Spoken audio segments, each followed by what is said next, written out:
I'm Mrs. Bhavna Ansari. So kindly please bear with me and please excuse me humbly and peacefully. I have been born in a Jain society, living in a Hindu society, educated in a pure convent, and married a Muslim. I have married as per the Indian Marriage Act, and I'm staunchly, eagerly waiting to accept Islam as my wholehearted religion. But please, my brothers and sisters, what you preached, what you said about Islam, I'm very thankful to you for enlightening me. I am really reborn today, but what you preach and what you say and what is in Islam, excuse me, I don't find people practicing that wholeheartedly. They are not attracting me. Can you please give me a solution? Because when you speak of fundamentalism in Islam, it is positive. When you speak of intolerance, it's positive. But in practice, I don't find. So can you please guide me?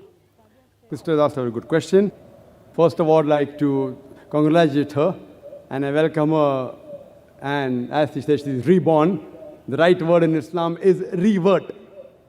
Because according to our beloved Prophet Muhammad Sallallahu Alaihi Wasallam, every child is born in Din al-Fitr, is born as a Muslim. Muslim means a person who submits his will to Almighty God.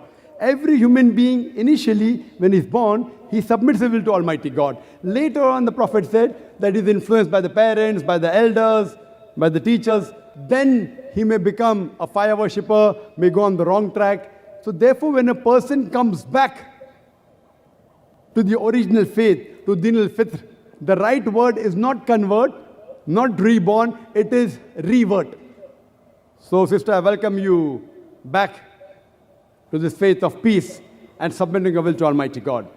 As far as question is concerned, that you have heard the lectures and you agree with the points, you have read about Islam, but your one objection is that Muslims, or most of the Muslims according to you, they are not following the teachings. What is the solution?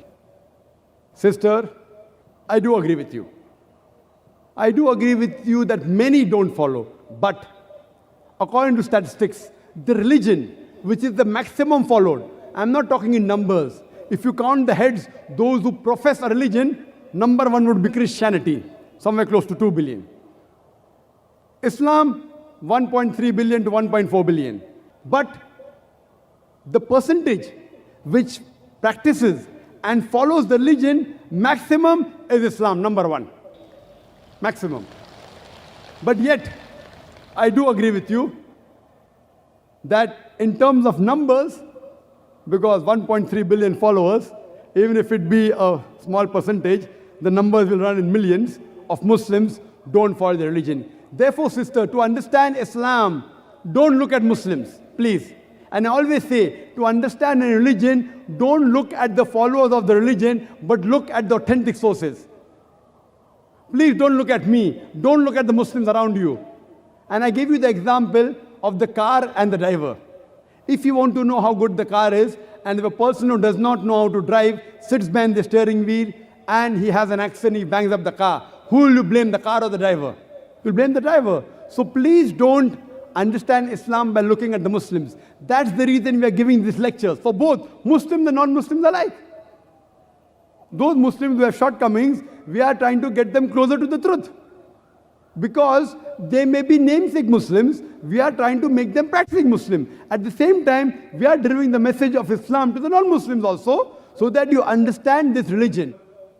And though you were born in a Jain family, and you had non-Muslim around you, you're married to a Muslim, but today, maybe after hearing the lecture, and after learning about Islam, you have come back to the faith. And as you said that previously, maybe only for the sake of name, you may have adopted the surname Ansari. But today, you have come back to this true faith. And we congratulate you, sister. And please, sister, if you want to look at a Muslim, to understand Islam, the best example is the last and final messenger, Prophet Muhammad, peace be upon him. This book, the Quran, and the sayings of the Prophet have the solution for the problems of humanity. Don't look at the Muslims. Some Muslims may be close to Islam, some may be far away from Islam.